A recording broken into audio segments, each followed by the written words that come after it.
வணக்கம். All in one zone devotional சேனலுக்கு உங்களை அன்புடன் வரவேற்கிறேன்.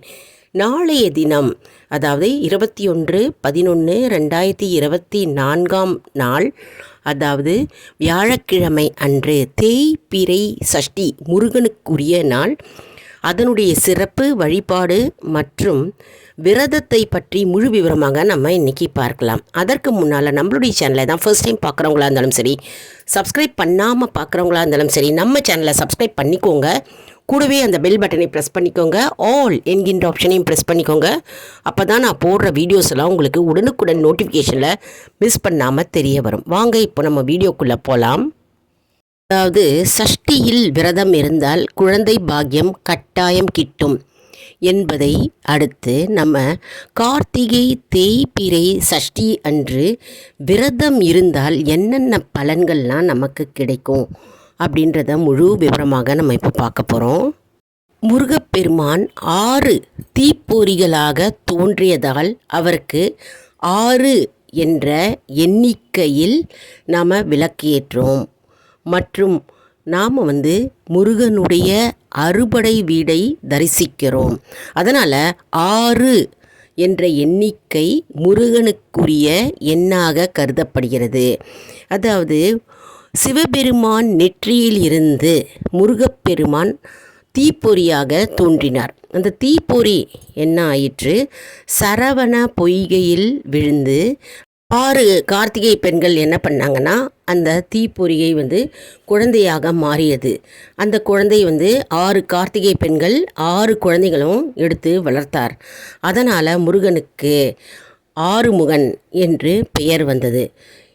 பார்வதி தேவி என்ன செய்தால், அந்த 6 சக்திகளையும் 6 குழந்தைகளும் ஒன்றாக இணைத்து ஒரே சக்தியாக மாற்றினார்.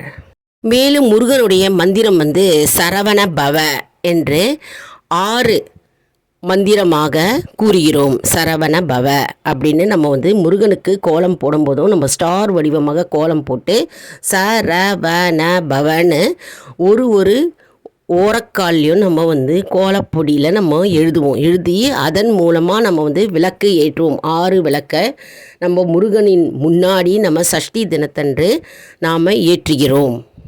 அன்னை பார்வதி தேவி என்ன செய்தார் என்றால், 6 சக்திகளையும் ஒன்றிணைத்து 6 முகங்களாக நமக்கு முருகப்பெருமான் காட்சி அளிக்கிறார். ஏனென்றால் பார்வதி தேவி ஒன்றிணைத்தால் அனைத்து 6 சக்திகளை ஒன்றாக இணைத்து 6 முகமாக நமக்கு முருகப்பெருமான் காட்சி அளிக்கிறார். இதனாலே தான் 6க்குரிய எண்ணிற்கு உரியவராக முருகப்பெருமான் 6வது திதியாக சஷ்டி தினம் தோன்றியது. அதாவது திதியில் 6வது திதி தான் சஷ்டி தினம். அந்த சஷ்டி தினத்தில் தான் நம்ம முருகப்பெருமானை வழிபடுகிறோம். அந்த 6 முகனை நாம் வழிபடுகிறோம். சஷ்டி தினத்தன்று முருகப்பெருமானை நினைத்து விரதமிருந்து வழிபட்டால் வாழ்க்கையில் நாம் கேட்டதெல்லாம் அடையலாம் என்று அருணகிரிநாதர் கூறுகிறார். மேலும் அனைத்து நன்மைகளையும் நமக்கு முருகப்பெருமான் வாரி வழங்குவார் என்பது நம்பிக்கை. இப்போ விரதம் எப்படி இருப்பது அப்படின்றத பார்க்கலாம். அதாவது நாளைய தினம் வியாழக்கிழமை 21 நவம்பர் கார்த்திகை தேய்பிறை சஷ்டி, முருகனுக்கே உரிய நாள்.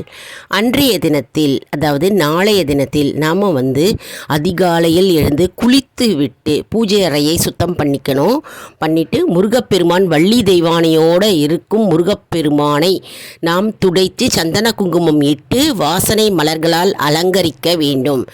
மேலும் நாம் நெய்வேத்தியமாக சர்க்கரை பொங்கல், பாயாசம், ஏதாவது ஒரு இனிப்பு பண்டத்தை நாம் நெய்வேத்தியமாக படைக்க வேண்டும். மற்றும் நாளை காலையிலிருந்து மாலை வரை நாம் எதுவுமே சாப்பிடாமல் விரதம் இருக்க வேண்டும். அப்படி விரதம் இருக்க முடியாதவர்கள் அவர்கள் ஒரு பொழுது மட்டும் விரதம் இருந்து இரவில் ஏதாவது ஒரு பதார்த்தமாக தோசையோ இட்லியோ ஏதாவது ஒன்று எடுத்து கொள்ளலாம். சிலர் பழங்கள் மற்றும் பாலை கொண்டு விரதம் இருப்பார்கள். மற்றும் மாலை நேரத்தில் என்ன செய்யணும்னா, நம்ம அருகே உள்ள முருகன் கோவிலுக்கு சென்று முருகனை தரிசனம் செய்து நாம் விரதத்தை முடிக்க வேண்டும். நாளைய தினம் சஷ்டி தினத்தில் நம் முழு நேரமும் முழு நாளும் நம்ம முருகப்பெருமானை நினைத்து கொண்டு நாம் கந்த சஷ்டி கவசம் மற்றும் நாம் கந்தர் அனுபூதி மற்றும் முருகப்பெருமானுக்குரிய பாடல்களை பாடி திருப்புகழ் பாடி நாம் முருகனை வழிபடலாம். முருகனையே நினைத்து நாளைய பொழுது நாம் வேண்டிக் கொண்டால் நம் வேண்டுதல்கள் கண்டிப்பாக அடுத்த சஷ்டிக்குள்ள நிறைவேறும் என்பது நம்பிக்கை. நாம் விரதம் இருந்தால் தடைப்பட்ட திருமணங்கள் மற்றும் தடைப்பட்ட நல்ல நிகழ்வுகள் அனைத்தும் நமக்கு நிவர்த்தியாகும் என்பது நம்பிக்கை. அதாவது முழு நம்பிக்கையுடனும் பக்தியுடனும் நாம் விரதம் இருந்து முருகப்பெருமானை நாம் நாளைய பொழுது வழிபட வேண்டும். அதாவது சஷ்டி தினத்தன்று வழிபட வேண்டும். அப்படி இல்லை என்றால் 6 சஷ்டிகள் விரதம் இருக்கலாம். ஒரு சஷ்டி அன்றும் விரதம் இருக்கலாம். அப்படி இல்லை என்றால் 6 சஷ்டி நாம் விரதம் இருந்து முருகப்பெருமானை வழிபடலாம். அப்படி இல்லைனா சில பேர் ஒவ்வொரு சஷ்டிக்கும் விரதம் இருப்பார்கள். அப்படியும் நாம் விரதம் இருந்து நாம் முருகப்பெருமானை வழிபட்டால் நம்முடைய வேண்டுதல்கள் அனைத்தும் கண்டிப்பாக முருகப்பெருமான் செவி கொடுத்து நமக்கு வரமளிப்பார் என்பது நம்பிக்கை. வேல்மாறல் எடுத்து படிக்கலாம். நாளைய பொழுது சஷ்டி தினத்தன்று வேல்மாறல் படித்தால் மிகவும் சிறப்பு வாய்ந்ததாகும். மேலும் குழந்தை இல்லாதவர்களுக்கு குழந்தை பாக்கியம் கிட்டும் என்பது நம்பிக்கை. எந்த காரியத்தை எடுத்தாலும் வெற்றி உண்டாகும். தொழில் தொடங்கினாலும் அதில் வெற்றி உண்டாகும். மேலும் ஊதிய உயர்வு மற்றும் ஆஃபீஸில் சில பிரச்சனைகள் இருந்தாலும் அந்த பிரச்சனைகளும் துன்பங்களும் பனி போல் நிவர்த்தியாகும் என்பது நம்பிக்கை. அதனால் சஷ்டி தினத்தை நாம் மறந்துவிடக்கூடாது. நாளைய தினம் 21 நவம்பர் கார்த்திகை தேய்பிறை சஷ்டி மிகவும் சிறப்பு வாய்ந்ததாக கருதப்படுகிறது. அதனால் நாளைய தினம் நாம் விரதம் இருந்து முருகப்பெருமானை வழிபட்டால் நம் வாழ்வில் அனைத்து வளங்களும் செல்வங்களும் வந்து சேரும் என்பது நம்பிக்கை. கஷ்டங்களை தீர்க்கும் முருகப்பெருமான் வழிபாடு நாளைய தினம் நாம் கண்டிப்பாக கடைபிடிக்க வேண்டும். மற்றும் ஆறுமுகம் என்று அவருக்கு பெயர் வந்ததால் நாம் 6 முகத்தை கொண்டு விளக்கு ஏற்றுகிறோம். அதாவது விளக்கு ஏற்றும்போது 6 விளக்கு நம்ம ஏற்ற வேண்டும். மற்றும் அந்த 6 விளக்கில் நம்ம நெய் தீபம் அல்லது நல்லெண்ணெயில் தீபம் ஏற்ற வேண்டும். அந்த விளக்குலையும் நம்ம சந்தனா குங்குமம் இட்டுக்கணும். நாம் அந்த விளக்கில் பஞ்சு திரியும் போடலாம். அப்படின்னா நூல் திரியும் போட்டு விளக்கு ஏற்ற வேண்டும். முருகப்பெருமானை ஒரு மனையில் அமர வைக்க வேண்டும். மனையை துடைத்து விட்டு நாம் கோலம் போட்டு அந்த மனைக்கு சந்தன குங்குமம் வைத்து அதன் மேல் நாம் முருகப்பெருமான் படத்தை வைத்து நாம் அலங்கரிக்க வேண்டும். மற்றும் தூப தீபம் காண்பித்து நாம் மனதார முருகப்பெருமானை நினைத்து ஓம் சரவண பவ ஓம் சரவண பவ என்று 6 முறை நாம் உச்சரிக்க வேண்டும். நம்ம சேனலில் பல முருகப்பெருமானுக்குரிய பாடல்கள் கொண்ட வீடியோக்கள் போட்டிருக்கேங்க. முருகப்பெருமான் பாடல்கள், பக்தி பாடல்கள் போட்டிருக்கேன். முருகப்பெருமானுக்குரிய மந்திரம் போட்டிருக்கேன். எப்படி பூஜை செய்வது என்பதை முழு விவரமாக நிறைய வீடியோக்கள் போட்டிருக்கேங்க. அதை பார்த்து பயன்பெறுங்கள்.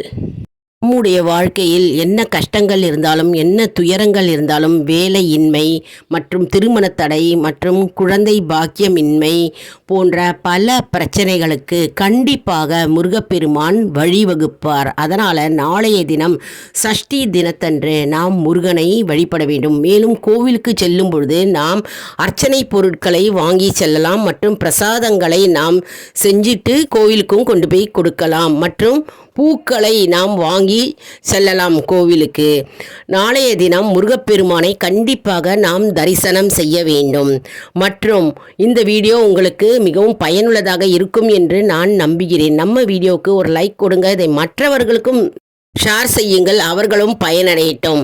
நம்ம வீடியோவை மறக்காமல் சப்ஸ்கிரைப் செய்யுங்கள். அடுத்த வீடியோவில் வேறு ஒரு தலைப்புடன் உங்களை சந்திக்கிறேன். மேலும் ஆல் இன் ஒன் ஜோன் அன்பர்களுக்கு ஒரு அன்பான வேண்டுகோள். நம்முடைய கம்யூனிட்டி போஸ்ட்டில் கேள்வி பதில் நேரம் வருங்க. அந்த கேள்விக்கு பதில் தாங்க. ஏனென்றால் நம்முடைய ஆன்மீக பயணம் எப்படி இருக்கிறது என்று நாம் இதன் மூலம் தெரிந்து கொள்ளலாம். இதன் மூலம் நமக்கு ஒரு ஊக்கமாகவே இருக்கும். இது சப்ஸ்கிரைப் செய்தவர்களுக்கு மட்டுமே தெரிய வரும். அதனால் நம்முடைய சேனலை மறக்காமல் சப்ஸ்கிரைப் செய்யுங்கள். நன்றி, வணக்கம்.